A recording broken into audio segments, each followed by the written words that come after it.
ஆண்டவரும் இரட்சகருமாய் இருக்கிற நமது ஆண்டவர் இயேசு கிறிஸ்துவின் ஈடு இணையற்ற நாமத்தினாலே எங்களது ஏஜி ஆலயத்தின் சார்பில் உங்கள் சமாதானத்தின் நேரம் தர்மையான ஸ்தோத்திரம். இந்த நேரத்தில் உங்கள் அன்போடு கூட வாழ்த்தி வரவேற்கிறேன். ஒவ்வொரு சனிக்கிழமை மாலை தர்மையான ஸ்தோத்திரம் உங்கள் சமாதானத்தின் நேரம் இந்த நிகழ்ச்சி வருகிறது. கர்த்தருடைய பிள்ளைகளே, கொஞ்ச நேரம் கர்த்தருடைய வார்த்தையை கவனியுங்கள், கேளுங்கள். நிச்சயமாய் ஆண்டவராகிய தேவன் உங்களை ஆசீர்வதிக்க அவர் வல்லமையுள்ள தேவனாய் இருக்கிறார். நீங்கள் ஸ்தோத்திரம் கர்த்தரால் ஆசீர்வதிக்கப்பட்டவர்கள். கர்த்தருடைய பிள்ளைகளே, தேவன் நம்மை கண்மணி போல பாதுகாத்து அழகாய் நடத்துகிறார். அவருக்கே எல்லா கனமும் மகிமையும் உண்டாவதாக. உங்களுக்காக ஜெபிக்க வேண்டும் என்று விரும்பினால் என்னோடு கூட நீங்க தொடர்பு கொள்ளுங்கள். என்னுடைய தொலைபேசி எண்களில் ஒருவேளை எந்த ஒரு ஆவிக்குரிய ஆலயத்திற்கும் நீங்கள் போகலன்னு சொன்னா எங்களோடு வந்து நீங்க ஆராதிக்க வரலாம்.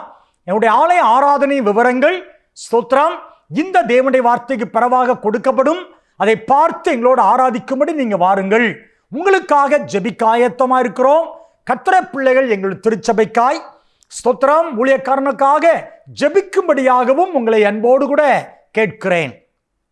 இந்த நாளிலும் ஸ்தோத்திரம் விசேஷமாய் ஒரு வாக்குத்தத்த வசனத்தை உங்களுக்கு சொல்லி கர்த்தருக்கு மகிமை சில குறிப்பிட்ட காரியத்தை உங்களோடு பகிர்ந்து கொள்ள வேண்டும் என்று விருப்பப்படுகிறேன்.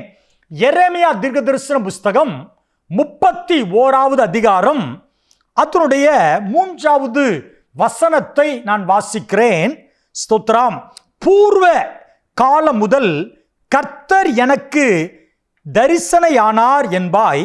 ஆம், அநாதி சிநேகித்தால் உன்னை சிநேகித்தேன், ஆதலால் காருண்யத்தினால் உன்னை இழுத்து கொள்ளுகிறேன். ஆண்டவருடைய நல்ல நாமம் மகிமைப்படட்டும். அநாதி சிநேகித்தால் உன்னை சிநேகித்தேன். ஸ்தோத்திரம். சிநேகித்தேன் என்கிற ஒரு தலைப்பின் கீழாக உங்களோடு கூட கொஞ்ச நேரம் நான் கர்த்தருடைய வார்த்தையை கொடுக்கிறேன். இன்னைக்கு உலகத்தில் நம்ம யாராவது நேசிக்க மாட்டாங்களா? இன்னைக்கு நேசத்துக்கு அலைகிற ஜனங்கள் ஏராளம் ஜனங்கள். ஒருவேளை உங்க குடும்பமா நீங்க இருப்பீங்க அப்படின்னா அன்பு அமேன் பிள்ளைகளே ஸ்தோத்திர குடும்பத்தை அதிகமா நேசிக்கும்படி சொல்லுகிறேன். இந்த தேவனுடைய வார்த்தையை நான் சொல்லும் பொழுது ஒரு சின்ன சம்பவத்தை அமேன் உங்களோடு சொல்லும்படி விருப்பப்படுகிறேன். அமேன் ஸ்தோத்திரம். ஒரு ஆசிரியர் தன் மாணவருடைய பேப்பரை அவர்கள் திருத்தி கொண்டிருந்தார்களாம். வீட்டுக்கு வந்து தன் மாணவருடைய ஒரு கட்டுரை எழுத சொல்லியிருக்காங்க. அந்த பேப்பரை அவங்க திருத்தி கொண்டிருக்கிறாங்க. கணவர் ஸ்தோத்திரம் அமேன் கத்த நல்லவர் ஸ்தோத்திரம் பெட்ரூம்ல அவர் அமேன் கணவர் ரெஸ்ட் எடுக்கிறார். அமேன் சகோதரி அவங்க ஸ்தோத்திரம் வெளியே ஹாலில் உட்காந்து பேப்பரை திருத்திக்கிட்டு இருந்தாங்க. ஆண்டவருக்கு மகிமை உண்டாகட்டும். அப்பொழுது அந்த டீச்சர் ஏங்கி ஏங்கி அழுதார்களாம். அழுத உடனே கணவர் ஏமா அழுற, என்னமா ஆயிட்டா, உனக்கு என்னமா ஆயிட்டா வேகமாக வந்து பார்க்கும்போது அவங்க வேகமாக அழுதுகிட்டே இருந்தார்களாம். உடனே ஸ்தோத்திரம் ஏன் நீ அழுற அப்படின்னு கணவர் கேட்கும்போது அவன் இந்த டீச்சர் இந்த சிஸ்டர் சொல்லியிருக்கிறாங்க, அதான் நான் நேற்று எங்கள் ஸ்கூலில் ஒரு பிள்ளைகள்கிட்ட கட்டுரை வரையும்படி கட்டுரை எழுதி கொண்டு வாங்கன்னு சொல்லி கேட்டிருந்தேன். ஸ்தோத்திரம். அடுத்த பிறவின்னு ஒன்று இருந்தால், ஒருவேளை அடுத்த பிறவி நம்புவதில்லை இல்லை ஸ்தோத்திரம் அடுத்த பிறவி என்பது இல்லை, அடுத்த பிறவின்னு ஒன்று இருந்தால் நீங்க யாராய் மாற விரும்புறீங்க என்று சொல்லி நான் ஒரு சின்ன ஒரு கட்டுரை எழுதி கொண்டு வாங்கன்னு என் மாணவர்கிட்ட கேட்டிருந்தேன். அநேக மாணவர்கள் நாங்கள் அதான் இருக்கணும் இதா இருக்கணும் அநேகர் சொன்னாங்க. ஆனால் ஒரே ஒரு தம்பி மாத்திரம் நான் ஒரு செல்போனாய் நான் பிறக்க வேண்டும் என்று எழுதியிருந்தான். ஆமேன். அது காரணம் எழுதியிருக்கிறான். எங்க அப்பா வேலைக்கு போயிட்டு வந்த உடனே ஸ்தோத்திரம் மகன் என் மேல பாசம் வைக்காம செல்போன் எடுத்து தான் அவரு ஸ்தோத்திரம் எடுத்துக்கிட்டு நைட்ல படுக்கிற வரைக்கும் செல்போன்ல தான் நேரம் செலவழிக்கிறார். எங்க அம்மா வேலைக்கு போயிட்டு வந்த உடனே எப்படியாவும் படிப்பு இருந்தது நீ என்கிட்ட பேசுறதுக்கு நேரம் எடுக்க மாட்டேங்காங்க, வந்த உடனேயே செல்போன்ல தான் எல்லாவற்றையும் பார்க்குறாங்க. ஸ்தோத்திரம். என்னைய கவனிக்கிறது ஆர்மையில் அம்மானு கூப்பிட்டா அமைதியாயிருன்னு சொல்லிடுறாங்க. ஆனால் செல்போனில் யாரோ ஒருத்தர் கூப்பிட்டா ஓடி போய் செல்போனில் எடுத்து பேசுகிறாங்க. எனவே எங்கள் அம்மா அப்பா என் செல்போனுக்கு கொடுக்குற முக்கியத்துவம் கூட எனக்கு கொடுக்கறது இல்லை. அதனால அடுத்த பிறவின்னு ஒரு இருந்தால் நான் செல்போனாக பிறந்தேன்னா எங்கள் அப்பா அம்மா கையில் நான் இருப்பேனேன்னு சொல்லி அந்த தம்பி எழுதியிருக்கிறான். ஸ்தோத்திரம். சகோதரன் சொல்லிக்காரி பாப்பா ஆமாம்மா அது உண்மைதானம்மா. ஸ்தோத்திரம். இல்லைங்க அது உண்மைதான். ஆனால் இது எழுதுனது யாருன்னு சொன்னால் நீங்கள் வேதனைப்படுவீங்க. நம்முடைய மகன் தான் அதை எழுதியிருக்கிறான். ஸ்தோத்திரம். யோசித்து பாருங்க, ஒரு டீச்சருடைய பையன் ஸ்தோத்திரம் எழுதியிருக்கிறான், அடுத்த பிறவின்னு இருந்தா நான் செல்போனா பிறகு. ஏன்னா இன்னைக்கு நம்ம கையில் அதிக நேரத்தை பிடிக்கிறது ஸ்தோத்திரம் செல்போன் தான். அன்பை இழந்துட்டோம், நிறைய காரியத்தை இழந்துட்டோம், மனுஷனை நேசிக்க முடியல. ஆண்டவர் நல்லவர் வீட்டுக்கு வந்தாலே பிள்ளைகள் நேசிக்க முடியல. முன்னாலெல்லாம் கூடி உட்கார்ந்து ஸ்தோத்திரம் கூட்டாஞ்சோறுன்னு உட்கார்ந்து கூடி சாப்பிடுவாங்க. இன்னைக்கு அப்படிப்பட்ட நேரம்லாம் பார்க்கவே முடியல. ஸ்தோத்திரம் மாசத்துல ஒரு நாள் டூருக்கு பிக்னிக்காக போவாங்க, அதெல்லாம் பார்க்க முடியும். அங்கே போனாலுமே ஆளுக்கு ஒரு செல்போனை வச்சு தான் நோண்டிக்கிட்டு இருக்காங்க. பேசுறதுக்கு பழகிறதுக்கு நேரம் இல்லை. நண்பர்கள் கூடினான்னு சொன்னா அரட்டை அடிச்சுக்கிட்டு ஜாலியா இருக்கிறது வழக்கம். இப்போ அதெல்லாம் இல்லை. நண்பர்கள் கூடினாலே எல்லாம் வாட்ஸ்அப்பையும் ஃபேஸ்புக்கையும் நோண்டிக்கிட்டு தான் இருக்கிறத பார்க்கிறோம். ஆமென். சிநேகம் நேசம் என்பது இன்னைக்கு மாறி வருகிறது. உலகத்தில் இருக்கிறோம். கணவன் மனைவியுடைய நேசம் மாறுகிறது, பிள்ளைகளுடைய உறவு மாறுகிறது. அன்பை இன்னைக்கு பிசாசு வேற எங்கேயோ வைக்கிறான். அதனாலதான் சில பிள்ளைகள் வேற வழியில அவங்க போயிடுறாங்க. அன்பை தேடி வாலிப தம்பிமார் தங்கச்சிமார் அன்பை தேடி வேற எங்கேயோ போயிடுறாங்க. அன்பை தேடி ஆமென் அசுத்தமான பாவம் பழக்க வழக்கத்துக்கு போயிடுறாங்க. ஆனா ஆண்டவர் சொல்றாரு, அநாதி சிநேகத்தால சிநேகித்தேன். ஆண்டவருடைய சிநேகம் மாத்திரம் ஒரு நாள் மாறவே மாறாது. பிள்ளைகளே ஸ்தோத்திரம். அவன் 3 காரியத்தை நான் சொல்லுகிறேன். ஆண்டவருக்கு மகிமை. முதலாவது நம்ம அன்பு. ஆண்டு மேல வைத்த அன்பு எப்படி இருக்கிறது? நீங்க ரட்சிக்கப்பட்ட நாள்ல நீங்க ஆண்டவரை நேசிச்சீங்க பாத்தீங்களா?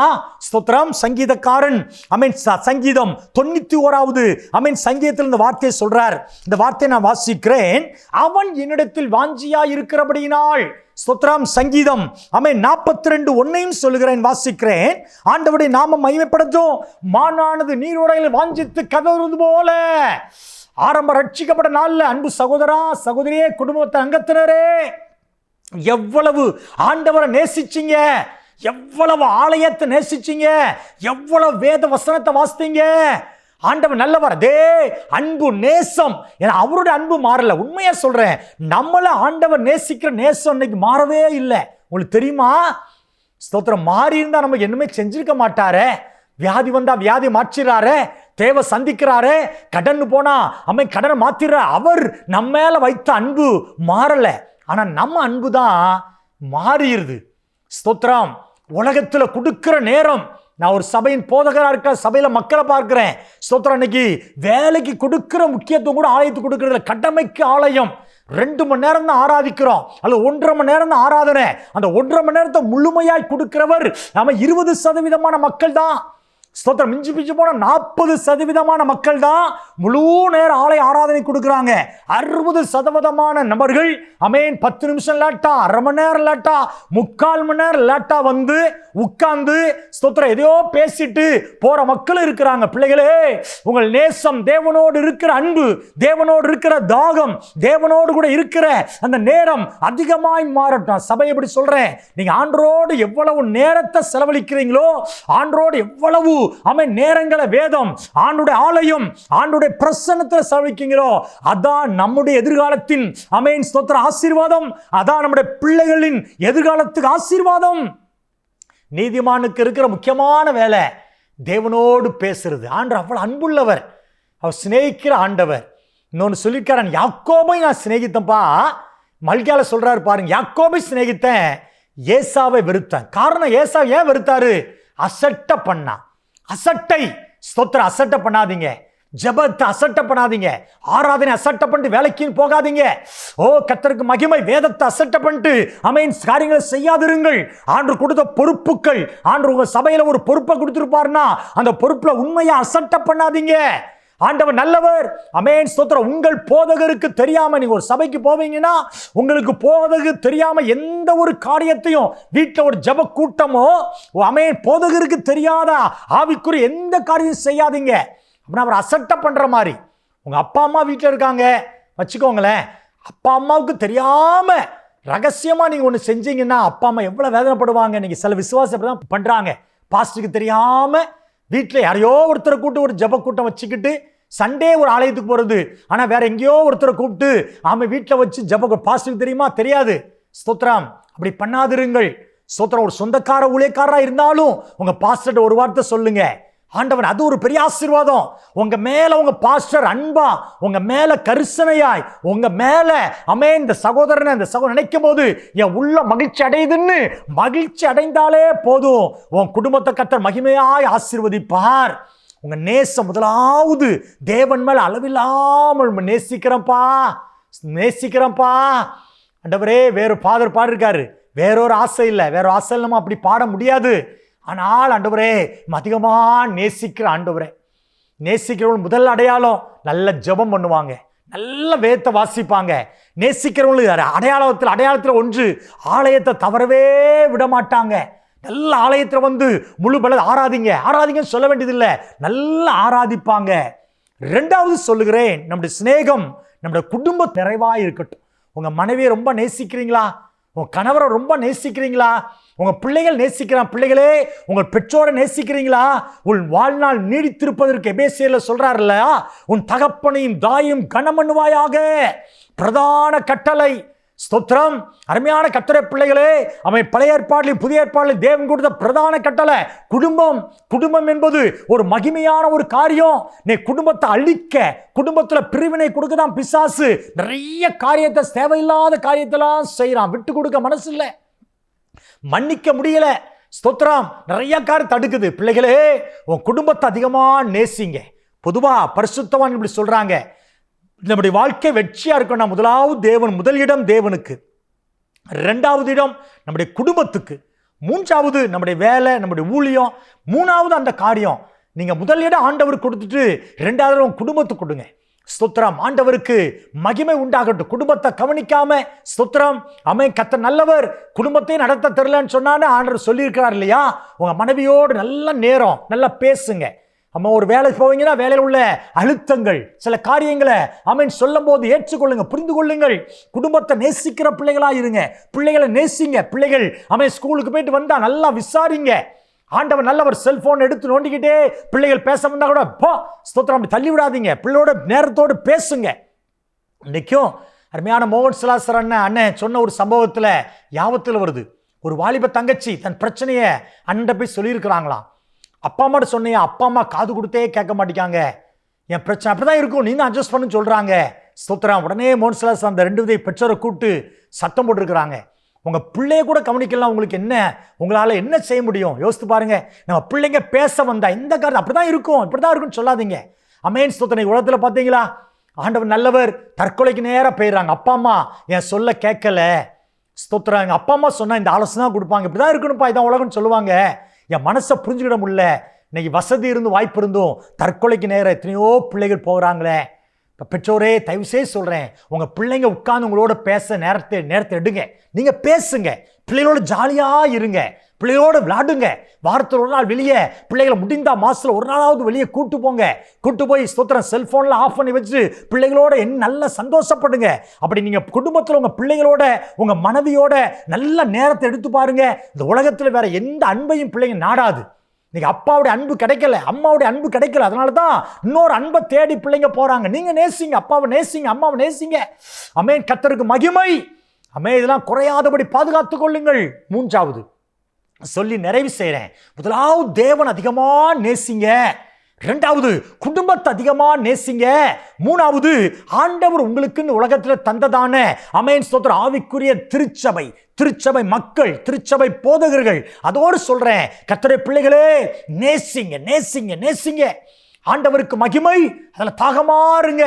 கர்த்தருக்கு மகிமை. நீங்க ஒரு ஆலயத்துக்கு போறீங்கன்னா அந்த ஆலயத்தில் நல்லா நாட்டப்படுங்க. சங்கீதக்காரன் சொல்லுகிறான், ஆலயத்தில் நாட்டப்பட்டவர்கள் தேவனுடைய பிரகாரத்தில் குறையில்லாமல் இல்ல.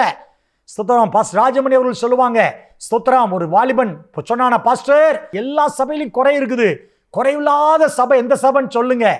ஸ்தோத்திரம். ராஜமணி பாஸ் சொன்னாங்களா, ஸ்தோத்திரம், குறையில்லாத சபைன்னு ஒரு சபையை நான் சொன்ன, அந்த சபையில் நீ பேராத. ஏன் பாஸ்டர், நீ இல்லாம இருக்கிறதுனால தான் அந்த சபை நல்லா இருக்கு அப்படின்னாரா. ஸ்தோத்திரம். குடும்பத்தில் குறை இல்லையா?